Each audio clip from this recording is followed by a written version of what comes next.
Should we get into the pools now then? Should we have a go through the pools? You guys want to have a chat about what you think's going to happen and what the permutations are? Oh, let's predict. Pool A. While we're talking about Pool A, let's talk about New Zealand, France, Italy, Uruguay, and Namibia. Well, let's talk about the game on Friday, shall we? Effectively, I know we just chatted about Dante, but what are you thinking, boys? I think... Because they had the pants pulled down New Zealand, didn't they? They're either going to be a wounded animal or the French team are going to raise their game beyond belief because it's the opener, or they might choke because they're not scared of a white flag either, the French. Can you say that? I did. Oh my goodness. You did. It's when you think about it, right? And again, this goes back to what Mertz was saying earlier and we were talking about. New Zealand have never been beat in the pool stages. What a stat. Never. What a stat. And I think, wasn't it in 2019, lads, where no one who'd lost their opener went on to win the World Cup, and South Africa lost their opener to New Zealand and went on to win the World Cup. Well, they were the first ones to lose a game and win a World Cup. Yeah, that was a hell of a ding-dong in 2019, that opener between New Zealand and South Africa. And I think it'll be similar to this weekend, or this Friday, France against New Zealand. Hell of a ding-dong. Jim? Hard to call, because France are going into this game without Cyril Bay, without Dante, without Paul Willemse. Some of their key players, I say key players, maybe not the highest profile players, whereas New Zealand are going into the game, got absolutely spanked by South Africa. Ian Foster's leaving at the end of the tournament. There's talk whether or not Sam Cane is the right player even to start at 7, let alone be captain. So this is one thing that we've never thought about with New Zealand. You're questioning a few things as they go in. Like, they go in as favourites or close to favourites, or they're the team to beat. And history says that they struggle against France in World Cups. Sorry, Barnsley. We've beaten them in World 2000? Cup finals. Here he is. Look at Andy Rowe. He's got his black T-shirt Andy on. Rowe. He's got his black cap on. Yeah. No, but I know what you mean. I love the All Blacks. You say that, but which was the one controversial one? 2011. 7. That's the controversial one. Yeah, No, 7. So 2007's one and we lost. 11. 2011's one we won, but it was controversial. Because Yeah, but we he's won talking. 7. Jim's talking about Wayne O'Barnes. Oh, Wayne Barnes, which was 07 when France did him in the Millennium. Yeah, so but that's what I mean. There's history between the two teams. So the fact that we're going back and forth 07, 11, France seem to be a team that can live with New Zealand, and I don't know. It is so hard to call. We will call it eventually, but you think about the emotion for this French team. They've been in third gear really for the warm-up games. The energy and the atmosphere in the stadium. It's a 9 o'clock kickoff. Firstly, it's going to be absolutely amazing. The top 14 started. You look at the fans. You look at the energy around that. You look at the training. The Irish are training. There's 14,000 there. They're doing the Iceland chant or whatever it is. I don't know why they're doing that, but still look good. So I don't know. It is really, really hard to call. But I know that it's going to be a class game for sure. James, it's called the... Hold on a second. It's called the Viking Thunderclap. The Viking Thunderclap. That's what it's called. Would you know any team that's ever done the Viking Thunderclap have never made it past the quarters? Standard Ireland. And Ireland are doing Standard. it. Well, there you go. I wonder if Ireland knew that before they started doing the clap. Are they thinking, we're fucked here, because if we do this means we're jinxing ourselves? Gertie, looking at this game, what are your predictions? Because obviously the French have a lot of injuries. New Zealand's got quite a few injuries as well, but the ones that have been documented are mainly those big French ones. How do you see it going? How do you see it panning out? Like Jim said, it's really tough to call. France, obviously, Jalibert's going to play 10. He played really well, I think, against Australia. He's not quite on to Mac. They've got the best player in the world at the minute, without a shadow of a doubt, in Dupont, who had the ball on a string across all the games, actually, in the warm-ups. But, I don't know, I think when you've lost Willemse, the second rows now, Flamont's going to play those good, but power-wise... Do you want me to go first? Yeah, Dante's I generally believe Dante is a huge loss, massive loss. But if Geordie Barrett's out, then do they play Leonard Brown? Do they play David Harvili, who hasn't really played, has he, since he was injured? No, he played NPC back, but that so he hasn't really played, is what you're saying. That's light touch. So yeah, mate. So I'm going to go New Zealand. I'm going to cat amongst the horses. Okay, so you're saying New Zealand's topping Pool A, Jim? Go. I think New Zealand as well. So New Zealand's topping Pool A, and then France are coming in second. Oh, I thought we were just talking about the game. Well, Hold on, let's not write off Italy here, lads, or Namibia. No, let's not do that. No. Well, Or hang on, Uruguay. hang on. Italy. I love Namibia. I love them. Love Jacques Berger. But so on. basically, I think New Zealand squeaked this one. I don't know why. I just think I've got a feeling as well. Yeah, there's just they're hurting from that South Africa game, but they've been class. And I don't think actually South Africa pummeled them in the scrum. France got a big scrum. Winnie Antonia. 14-man scrum though. Yeah. All right, let it go. I'm going New Zealand by 3, and therefore New Zealand win the pool. Oh, I'm going the All Blacks by 4, just a little bit more than good. It's going to be close. It's going to be awesome. It's going to be class, and then they can both rest until the quarterfinals, and no one's bothered about it. Should we come back to Pool B, because I know we want to spend a bit of time on that, don't you, Jim? And go straight to Pool C: Wales, Australia, Fiji, Georgia, Portugal. What a group!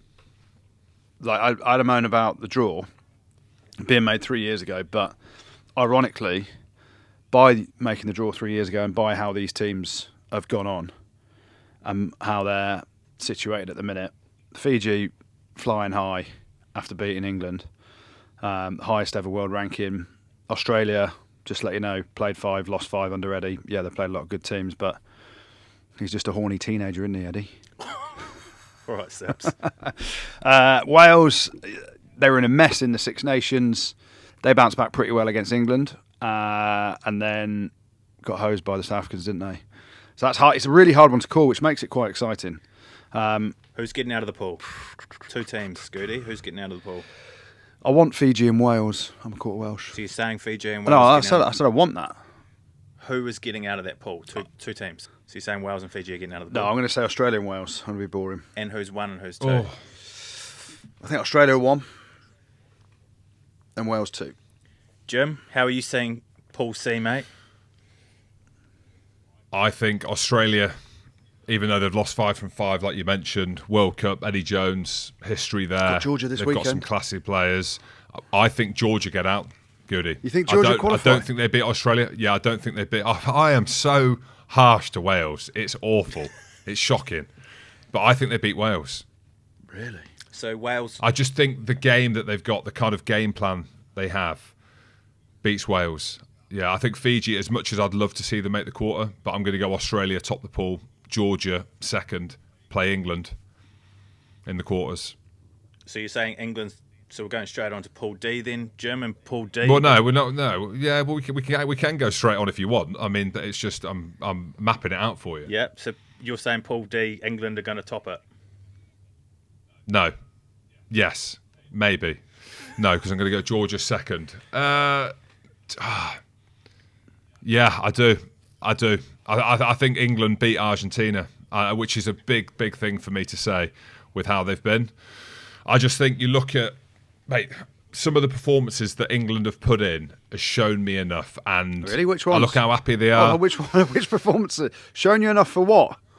To win a I group? I do. And with the group they're in. Tell me which bits of the performances have made you come to that. It's between them and Argentina. Yeah, but so hold on. It's not a hard group, is it? No, but tell me which performances have made you think that England are going to win a group? Because you said I've seen their performances and I think they're going to win the group. The game against New Zealand in the autumn where they were getting hammered and hell. came back to draw the game. Through the archives. It was a great... Beat Australia away 2 years ago. Exactly. Hey, 4 years. Andy Rowe, why are you laughing, mate? Yeah, they absolutely spanked you, Andy Rowe. What are you laughing at? So, Matt, I'm being ballsy. I think England win the pool. I'd love to see Argentina top it. I really would. Again, we had Felipe Contepomi in our Beyond Expected series that we did. Legend How far as offside? well. Ridiculous. Absolutely ridiculous. So I don't like what he did in the World Cup to Scotland, but I like what he's doing for Argentina. Matt, I think England top the pool. I do. I think that... I don't know why I think it. I just feel it. It's hard to call. Maybe it's not for some people.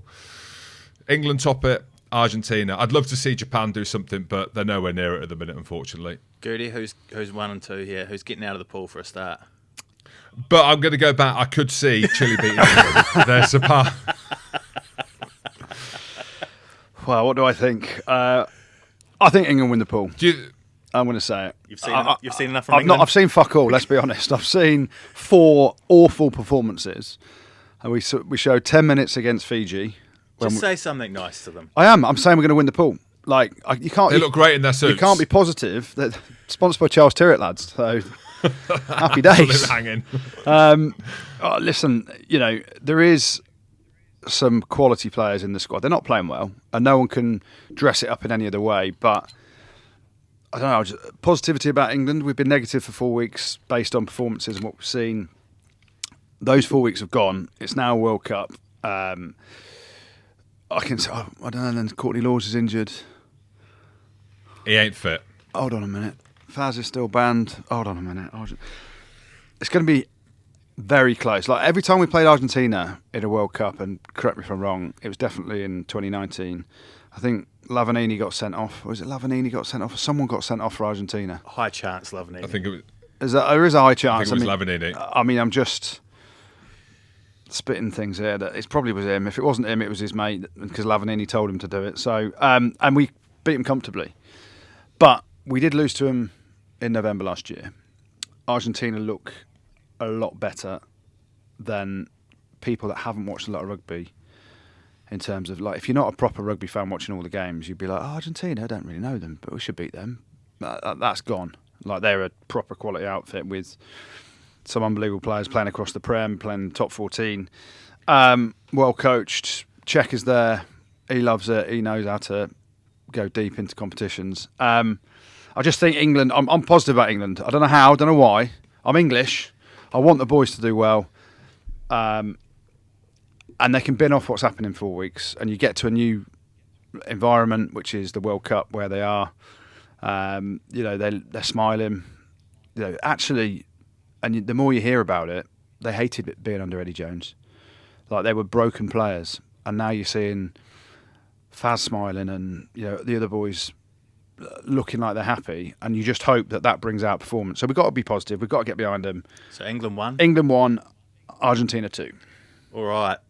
Okay, so we've almost got our quarterfinalists, apart from who's coming from Pool B, the tastiest pool of the competition. This pool's easy to read. Who you got there? I don't think it is. Genuinely. I mean, Ireland, they don't look happy. Jim, what are you clinging on to here, mate? How is Scotland Hope. getting out of here? Hope. You're going to need more than hope. Well, you say that. We've got a good team. We've gone through the archives of Scotland over recent weeks. We're putting pressure on them. I think they are a complete team. So, yes, we have individuals on there. There's talk of Darcy Graham being fit for the opener against South Africa. Our players are banging form. Xander Fagerson is back at tight head. It is the impossible challenge. And again, we've gone through it, but just to set the scene. South Africa, world champions, currently the best team on form from what we've seen over the last few games. Ireland, number 1 team in the world, albeit don't do very well at a World Cup. So, again, it's the impossible challenge. Scotland get through this pool. I think they've done exceptionally well. Do I think they can do it? I genuinely think they can do it. Do I think they can beat South Africa at the weekend? I don't know. Can they beat Ireland? Yes. But do we need a miracle? When was the last time you beat Ireland? Exactly. Genuine question. No, I don't know the answer. I'm not being. I'm being a knob because I think it was a long time ago. When was the last time? No, it's a long time Is it? ago. It's a long time ago. You think about what they did to us in the last World Cup as well. We struggle against Ireland. We struggle against teams that are extremely physical, that are Route 1. That is South Africa and that is Ireland. So when you ask me, what is hope? Why hope? That is hope. Can you hope they change the draw now and redraw it? Because Scotland deserve, the way they are and the form they're in and their squad, they deserve to be in a group where they should be in a quarter-final. Do you know what I mean? No, you don't deserve anything, but where they are, they should be a top 2 seed team in a pool, not where they're at with 2 of the greatest teams going into the tournament to play against. It's tough for them, isn't it? They're in their best ever spot, genuinely, in terms of their squad depth, their ability, how they're playing. Finn's a magician, and we've said a lot of this, and they produced some really great performances against England in the Six Nations. They haven't beaten Ireland in donkey's years. Jim's mentioned they struggle against power teams. I do feel, and it sounds weird as an Englishman saying, I feel a bit sorry for Scotland purely because of the group, because maybe they surprise people. I don't know. I think they get done comfortably this weekend against South Africa. Not anything to do with Scotland being deficient, just how good South Africa are in their power game. And I don't think Scotland can cope with that. It'll be close for the first 5 minutes. But I feel desperately hard for Scotland. And as an England fan, shouldn't really say that, because England aren't meant to like the Scots and they've been rubbing our nose in it for years. But it's brutal, isn't it? You're playing two of the top teams in the world in your group. And ironically, the way it should have panned out is Scotland should probably be in a group with England and Japan. Do you know what I mean? When you're looking at the way the draw could have and should have been done. Yeah, it is. It's really harsh. It is. And how do we beat South Africa? You can't. Again, You can't. I look at the profile of the players. So if you look at the back row, for example, you've got Jack Dempsey, say he starts at 8. Very good player up against someone like Jasper Wiese, Dwayne Vermeulen, whoever it is. You've got two monsters. But I would say you could arguably argue that it is potentially well matched in that position there. Like Jack Dempsey's played for Australia, brilliant ball carrier, power. Rory Darge, if he starts at 7, or Hamish Watson. Peter Steph Toy is 3 times the size of Rory Darge, and we're going to go through the games in more details. I need to give you a prediction. Oh, gosh. You've been saying I'm it. going to say South Africa now. Hold on. No, I'm going to change my mind. I'm going to say Hold on. South Africa and Scotland. South Africa and Scotland. Oh, I To agree. qualify. I agree. Yeah, dreaming, Yeah. boys. You agree? I agree. 100%. Dreaming. You agree, Andy Rowe? Dreaming. Absolutely 100%. dreaming. I love that. Andy Rowe Andy agrees Gray. 100%. Andy Rowe agrees 100%. Who you got? That's easy. Ireland, South Africa. What order? Oh, that's a tough one, though. I'm going to go Ireland first and South Africa runners up. All right. Okay. Hang on. You think Ireland beats South Africa? I do. Because South Africa have won a World Cup, ladies and gentlemen, after losing a pool game. Only team to have ever done it, as we've spoken about. So they'll be like, all right. They might wait Well, to they- see who wins out of the All Blacks and France. What do you mean they might throw the game if New Zealand? Well, top that's it not and they'll till be like 4 weeks later, fine. Jim, or 3 weeks later, that one. But yeah, it is a big thing because, Ireland, and I've spoken to a lot of Irish people over my 2-week holiday in Kinta, and we all know a fair few Irish players. They've got the wood over New Zealand now and have had it, winning in New Zealand and all that stuff. And I think they'd rather play New Zealand in a quarter-final than France in Paris. So see how this weekend pans out between France and New Zealand, and then Ireland will pick and choose, right? Or South Africa will pick and choose. I don't know. South Africa might fancy playing the All Blacks because they pulled your pants down, didn't they, Andy Rowe? Yeah. I mean, if you want to go into the archives, it was a while ago now. Well, 10 days. While we're crystal ball gazing, let's get some other big predictions. Who the biggest one of all? Who is winning this thing? Ireland. I'm going to say it. Ireland. Oh my word, that's massive. Yeah. I'm going to say Ireland are going to win the World Cup. But they've done the Viking clap. Yeah, mate. It's just, they're changing the narrative around the Viking clap being out in the quarterfinals. I think it's an Ireland-South Africa final. And I'm going to go Ireland. I think it's time. Northern Hemisphere team needs to win it. And in reality, that leaves one of 3 without being harsh to anyone else. And one of those 3, I'm deluded saying it. Because the one of 3 that I'm deluded about is England. I'm just hopeful. So Northern Hemisphere team to win it would be either France or Ireland. France have obviously picked up a few injuries. Ireland. I think it's their time. I think it is their time. Big Faz wants a big Rolex when he wins it, and they've got some. I just want Johnny Sexton to finish. Obviously, I want England to win it. Don't get me wrong, but I want Johnny Sexton to lift the trophy if England can't win it, because I want to go back to Dublin. I love Dublin, and I think they kind of like me a little bit there. So it's one of the few places where people like me. So I'm going to say Ireland. That's It'd be huge. unreal if they did. It would be unreal if they won it. It'd be massive. I agree with Goody. Massive for rugby, Northern Hemisphere rugby. I just think that side of the pool's too tough for all of them teams. I think it comes from the other side of the pool. Easier path. You think about the carnage from Pool B. I think that's going to have an effect on all the teams. So I'm going to go for a All Blacks France final, a replica of the first game, and I say France win it. I think New Zealand win game 1, and I think France at home. Imagine, you talk about carnage, imagine the carnage, and we see France lift the World Cup for the first time ever. I mean, tell the riots that. Which, again, I'll be happy about. Tell the riots that in Paris, but like there'll be riots and then there'll be celebration riots as well. So I don't know which ones, but there'll be riots. They love a riot. They love a riot. Who's going to be the top try scorer? Who's going to be the person that gets over to the white line the most? It's one of them, you're looking at the group, right? And without being horrible, if you're playing Namibia and Uruguay, if you're a winger, you probably put your hand up to play in those games, thinking there's tries to be scored here. There's a highlights reel to be made. Yeah. Like the South African pool, you've got 2 tough games, 3 because Tonga are physical.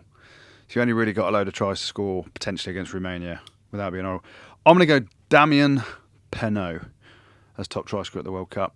He's on fire at the minute. It's a good shout. He's a hell of a winger. Great shout. Creates tries for himself, finishes loads of stuff from team efforts as well. So yeah, I'm going to go Damien Penaud. Great shout. I'll go Will Jordan if he's all right. He doesn't like flying. He gets tinnitus or something like that I read. So Tinnitus? I think tinnitus. They'll play him. He just wants to play. He needs to play. He needs to run that off. And like Goody said, you think about Uruguay and Namibia, there could be some 100-pointers in there. So you've got to look at it like that. The whole thing around breaking 8, Lomu, Surveyor, and Brian Habana. Can anyone score more than 8 tries in a Rugby World Cup? It's not been past 8 before. Them 3 legends. Can it happen this one? It depends if any of these players play in the Uruguay and Namibia games, but it's coming from that side of the pool. So Goody's gone Penaud, and I have gone Will Jordan on the right wing as well. Will the top try scorer be the player of the tournament as well, or who you got for player of the tournament? Andy, how can we predict player of the tournament now? Just pick one out. It's not even started. I thought about this earlier. We're crystal ball gazing. Who won player of the tournament in 2019? Peter Steffetoy. I thought so. It's Toy. Who won the player of the tournament in 2015? Was it Richie? Was it Jerome? I want to say Jerome Kano. Oh, no, it was Carter, wasn't it? Maybe it was Carter. It was Carter. I think, yeah, you're right, Andy Vogt. It was Carter. And who won it in 2011? Jerome Kano. No idea. There you go. So 2 back rowers. I'm going to go for a hybrid back row, second row player. And I've predicted Ireland are going to win the World Cup. So I'm going to go friend of the show. Tyke Byrne. Ooh. I think he's a world of a player. And he's going to be so central to his partnership with, if he's in, he's been playing mainly second row, hasn't he? With James Ryan. I just think his all-round game is for a second row, because he's more so a back row. And we had him on here a while ago, didn't we? And he said he preferred playing back row. Hell of a second row, though. So I think I'm going to go Tyke Byrne. Ireland win it. He gets player of the tournament. Jim, what are your thoughts? Do you want to have a go at this? I'll still... Yeah, of course I do. All right, then. If we're crystal balling, why not? Anton Dupont, we spoke about him. We've talked him up. I think he gets the keys to the kingdom, gets the keys to Paris, gets the keys to France, get the keys to the Lamborghini, Finn's Lamborghini, whatever you think. If France are going to win it, it's going to be because of him. As captain, as leader, their best player in the world right now. So you can see the momentum gathering for him. And maybe, just maybe, he might crack a smile if he's lifting the Rugby World Cup. You never know. What about any youngsters that are coming through that are going to have a breakthrough tournament? Like guys that we haven't seen much of until this year. Kayla Moody. Yeah, that's exactly what I was thinking. No, it's one of them that he's broken through. He's still fresh to international rugby, but he ripped the All Blacks to pieces, didn't he?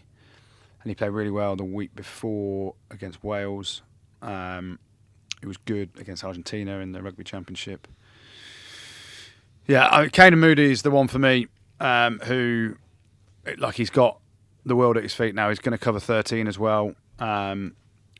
He is, and they are changing the way they play South Africa. They've still got the big, brutish way of South African rugby, but they've added a layer to it, and he is going to be a standout player, I think. So, Kane and Moody for me, certainly one. I'm trying to think of any others. Who else? Nwanga Nitawase for Australia. Oh, yeah. Carter Gordon as well. I think he might come good if Australia play well. But everyone's talking about this Nwanga Nitawase. He's awesome in the air. Yeah. He's got a kind of Israel Folau physicality. Hard to tackle. That's about it. The comparisons, hard to tackle. He comes good. If it's from that side of the pool, because that's where someone's going to have the opportunity to carve up. But on the other side, like Goody said, and like we've spoken about this, Kane and Moody, 20 years old. He's been an absolute phenomenon. And it just feels like the momentum's gathering. Have a think about that, 20 years old. Like, that is... Like, think about what you were doing when you... What were you doing when you were 20, Andy Ray? Mate, I don't want to even talk about what I was doing. At Yeah, exactly. Yeah, me neither. Yeah, me nothing. I was doing nothing. Exactly. But yeah, what a legend. I'm with Jim. Kane and Moody, and then Mark. What? Hey, how good's this? His first name's Mark, a very ordinary, everyday name, and then you put that with Nwanga Nitawase. What a surname! And I remember talking about him. I think he's done that on purpose. Yeah. He's done that on purpose because he knows how hard his surname is to say. So he's just call me me Mark. Mark. So yeah, those two. So we talked about the opening game before. What sort of tactics are we expecting from New Zealand and France? So how do you go into a game like this? Because it's bloody hard to express yourself and play naturally under such a big microscope and so much pressure. Do you think teams are going to adapt a different style of play for a game like this? Well, first and foremost, the All Blacks need to pull their trousers up, don't they, from getting their arses spanked against South Africa. So I think that was actually quite a good shock to the system for them, because they've been in some tight games that they've come through the other side of. But I think you'll see New Zealand playing how they play. Mwanga will kick a fair bit, but also they've got the layers of attack, the structures they play to. They're going to miss Retallick, I think. He's out. I generally believe if Geordie Barrett is out, that's a decent loss as well for them, because then there's the goal kicking question from long ranges, which he goes for. Obviously, Mwanga's a hell of a kicker, but he hasn't got the range, which in big games like this, the microscope on those 3-pointers, and you're playing against Thomas Ramos for France. Well, I said New Zealand are going to win. What was I on about? I'm now convinced myself that France are going to win. No Lomax as well, number one tight head. Yeah. No Frizzell, Fuck it, France are winning. But yeah, New Zealand play in a very structured way with their ball carriers and their pods, but they do have the ability for Mwanga to open up. I love the way that France played. You only have to look at what they did against Australia, where they're playing a lot of heads-up rugby. They find space, led by Dupont. He's looked at the backfield a couple of times. It's all covered, so he just puts a little cheeky crossfield kick in from just outside his own 22. There ain't many teams doing that, and that's his ability. So France are getting to kind of what I call like the corner, where just around the 13 channel with some forwards and then playing a ball out the back and then double layering around the outside. So they look really good and comfortable in how they play. I can't see how they're going to change. But again, it will come back to fine margins in this game of physicality, discipline. All Blacks discipline's been pretty average, isn't it, at times? Scott Barrett, is he going to be cheap shotting again? I don't know. And France, in a stadium with momentum and Dupont, Thomas Ramos, your goal kicker, is the best goal kicker in the world, I think. I've convinced myself. I'm changing it. France are going to win. And top in the pool. I'm top in the pool, yeah. I mean, how hard is this? How hard is it? I mean, that's what's making this World Cup brilliant, actually, at the minute, because there are a couple of standout teams, but actually, it's hard to call, isn't it? France by 3. Did I say New Zealand by 3? So tactically, a lot of kicking. 32-degree heat in Paris this Friday as well. Yeah. Tell the sweats that. Sweating hell. Yes. Will France get the white flag out and choke a little bit? What are you thinking, Jim? It's hard to call. It really is. It's tactics aside, Andy Rose. What do we mean by tactics? Like kicking game, for example. We know that Dupont, great box kicker, showed a few issues when he played against Ireland. Went too long on a few of his box kicks when they lost to Ireland, I mean, the breakdown's going to be massive. The physicality, like Goody mentioned, the Scott Barrett incident where he's flown in closed arm, forearm, cheap shot. France have got history of entering breakdowns like that. Is there going to be a red card, yellow cards? Is that going to have an effect? I think it's going to be tight. I know it's going to be tight either way. But I think two very similar teams of how they want to play. Like New Zealand, one of the best teams in the world off counter-attack. They kick the ball a lot as well. Like Goody's convinced me that France can win when he outlays it like that. But I just think the All Blacks have got the quality in there to score tries as well as France. I mean, what an opener. When you think about an opening game, it doesn't get any bigger. It doesn't get any better, really. Tell us your back line, Andy Rowe. Smith at 9, Mwanga at 10. I would then suspect I'd play Leonard Brown at 12. Yeah. Ioane at 13. Yeah. Jordan on the right wing. Yeah. Talia on the left wing. How good is he? How good's Talia? Bowden Barrett at 15. Yeah. I'd put Barrett on the bench, put Jordan at 15, and bring in Lester Whanganuku to the back line. But Nah, you're wrong. that's not what they're going to do. I'm going France. Now you've said that back line, it's not that great. France. Pod. Rugby pod.